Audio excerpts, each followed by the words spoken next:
Hello friends and artistic visitors. Welcome to a very basic drawing lesson here in Monet Cafe. I just want you to relax and enjoy as we learn something that is very important to core drawing skills. It is hand-eye coordination and consistency with your stroke and your hand as an artist. These little basic lessons are just going to help you warm up for any art project that you have and just build on your artistic skills as an artist. Beginners, this is a great way to start to learn hand-eye coordination and control. So for these drawing lessons, first we're going to work with line, then we're going to work with ellipse, which is basically just a circle, and then we'll work a little bit with arc and wave, and we may talk a little bit about the 5 basic forms in art. So first of all, I'm going to try to download these exercises that I do in a PDF downloadable so you can print them out yourselves. However, it's really so basic. You can just get a piece of paper and I'll give instruction on how to do it. First, for the line exercises, you're going to basically just on whatever paper you're working on, you're going to go like a quarter of the way across the paper. And we're just going to focus on trying to stay consistently on this line each time. We don't want to vary off of that line. The more you do it, the better you're going to get at it. So I'm working on an upright stand here just for camera purposes, and I'm left-handed, but you generally just want to hold your pencil in a comfortable position. You don't want to have it, a lot of times I see people holding it way down here in a very tight grip. So you'll gradually just get better at this as an artist of just how you hold your pencil. When I sketch, I often hold my pencil this way. But then for more control, sometimes I will hold it this way too. So for this purpose, just a nice grip, and it'll get better, like I said, as you go along. So all we're going to do is we're going to just follow along this line, and you're going to get to where you want to do this. It's hard to talk and do it. Not like I just did there, but you're staying as consistently as you can on this line, and you want to get just a fluid stroke, okay? And you don't want to go so slow just to stay perfectly. You want to get to where you can just do this consistently over and over again and not fray like I've done in a couple of these places here, okay? And do this about 8 times or more. More is better, but in general about 8 times. And then the next line you're going to go almost halfway across your paper, not quite, okay? But it's the same idea.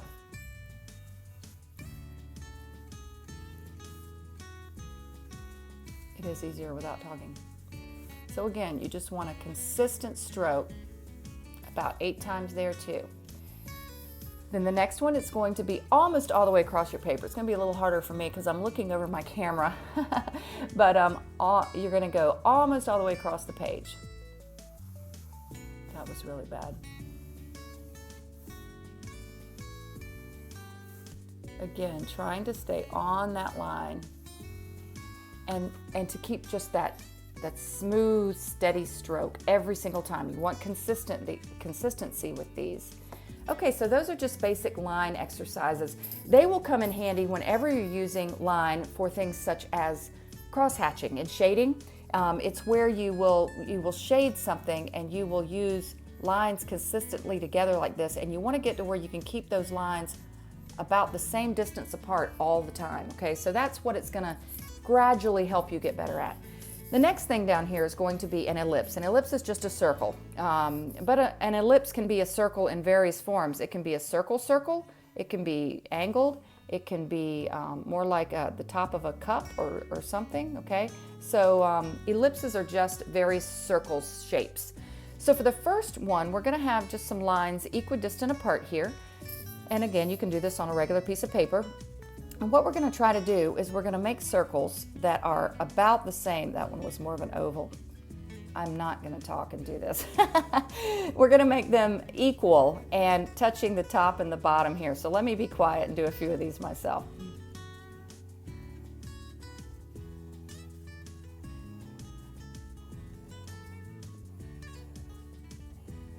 Okay, so you're just going to make circles all the way across. This is a good example of how not to make the circle, okay? Our goal is to try to get these as consistent and uniform as possible, okay? So we're gonna do about 2 rows of those.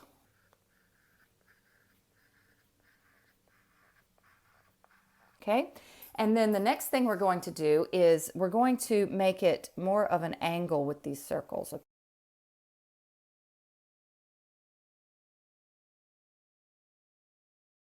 The next ones are going to be angled the other way.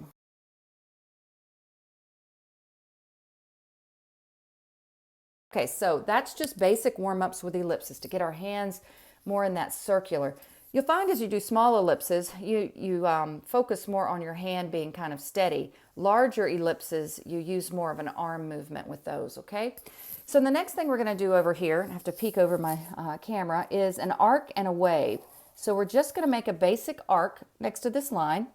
And if you're doing it on a piece of paper, just make a straight line, then make an arc next to it. And the next one is going to be a wave, okay? So we're going to do kind of like the line exercise, and we're going to focus on just consistently going over this arc. And again, I'll be quiet so I can do a few.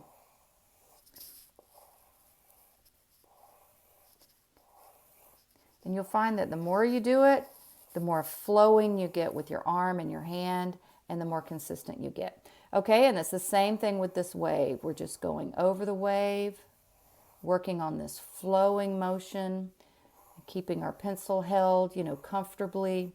Okay, so once again, these are just some basic warm-up and consistency skills in artists. The more control you get over your pencil in your hand, the better you're going to be at drawing. And drawing, like I said, is the core of any good art. You really need good drawing skills.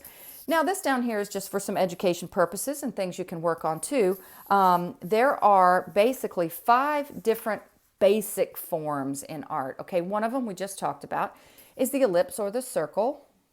Okay, another one is a cylinder, and a cylinder is really just like almost like a rectangle with a ellipse on the top and the bottom, okay?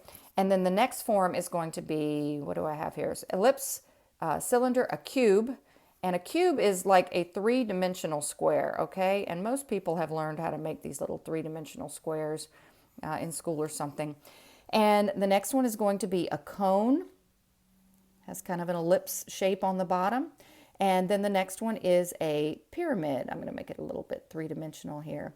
Okay, so these are just the basic forms, and these can be made, we'll learn in future lessons how we can make these more 3-dimensional looking, and all that comes with like just shadowing, okay? So, and we always figure, this is another lesson we'll have, is where's our light source coming from?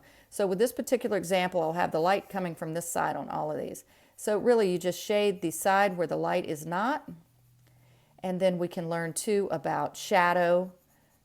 I know this is getting close to the bottom of the page here, but typically you can add like darker underneath where where the bottom is touching, and then we can add shadows too to really make it look 3-dimensional.